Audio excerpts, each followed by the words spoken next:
Usaha intensifikasi budidaya ikan bandeng termasuk teknologi terapan yang harus terus diupayakan.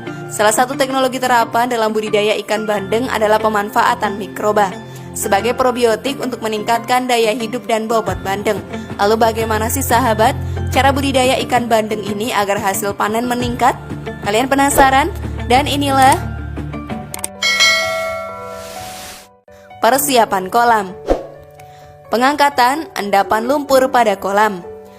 Endapan lumpur, sisa-sisa budidaya ikan bandeng periode sebelumnya biasanya terkumpul di tengah kolam atau dekat dengan saluran pengeluaran. Endapan ini banyak mengandung bahan organik dari sisa pakan yang tidak dicerna dan kotoran seperti feses, kulit ikan dan sisa sekresi lainnya, serta gas beracun seperti asam sulfida. Endapan lumpur ini harus dibuang agar tidak mengganggu pertumbuhan ikan terutama di usia muda. Pengeringan tambak pada budidaya ikan bandeng.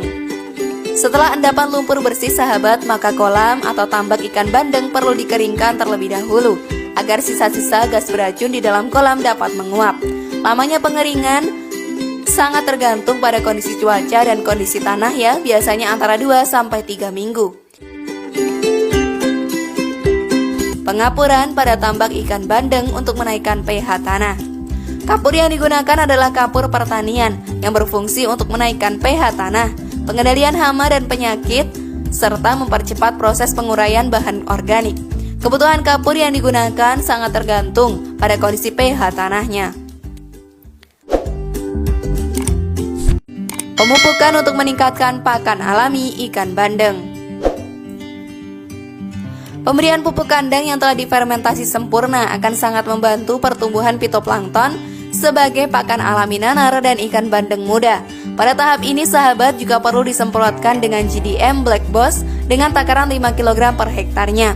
Fungsi dari penyemprotan GDM Black Boss ini adalah untuk mempercepat proses penguraian bahan organik, menetralisir racun dan kandungan logam berat, pengendalian penyakit yang berasal dari tanah.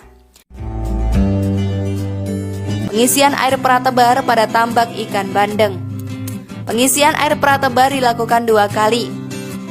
Setelah aplikasi GDM Black Boss, kolam diisi air setinggi kurang lebih 30 cm dan didiamkan selama 5 hari dengan tujuan untuk menumbuhkan fitoplankton dan klekap sebagai pakan alami nanar dan bandeng muda. Setelah 5 hari, kolam diisi dengan air kembali sampai setinggi 90-100 cm dan disemprotkan suplemen organik cair GDM spesialis tambak dengan dosis 6 liter per hektarnya. Penyemprotan SOC GDM ini dimaksudkan untuk meningkatkan dan menjaga kualitas air kolam ya.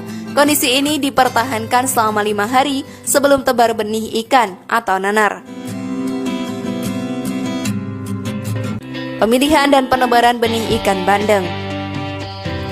Sahabat, benih ikan saat ini banyak dijual di pusat-pusat pembenihan ikan seperti balai benih ikan atau hatchery.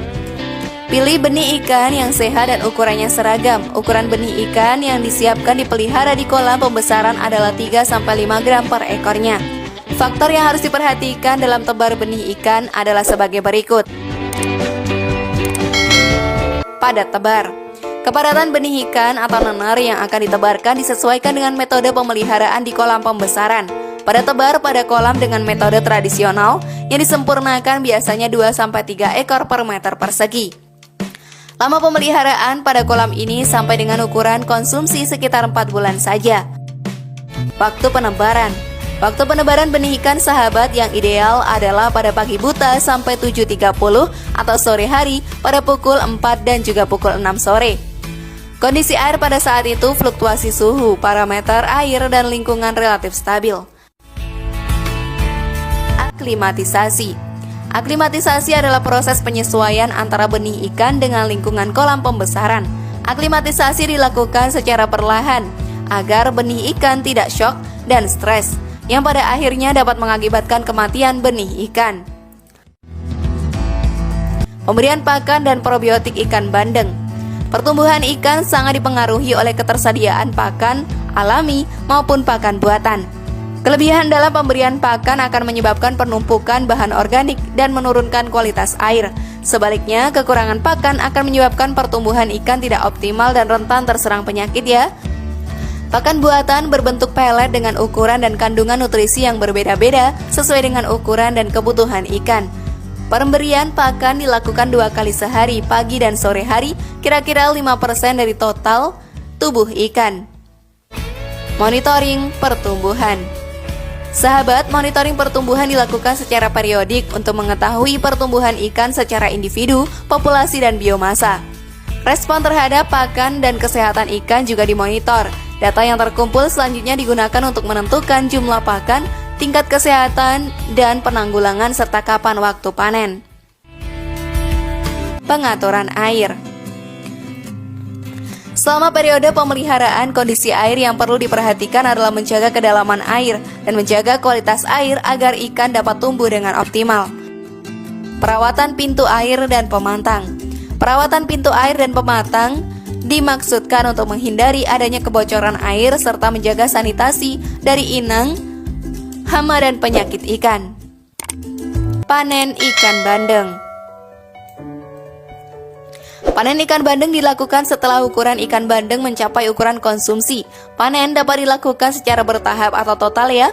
Masing-masing cara memiliki kelebihan dan kekurangan. Dengan perawatan yang baik, dengan penggunaan suplemen organik cair GDM, spesialis tambak, kolam, dan keramba secara teratur, maka keseragaman dan bobot ikan bandeng akan semakin tinggi, sehingga keuntungan yang didapat juga semakin tinggi.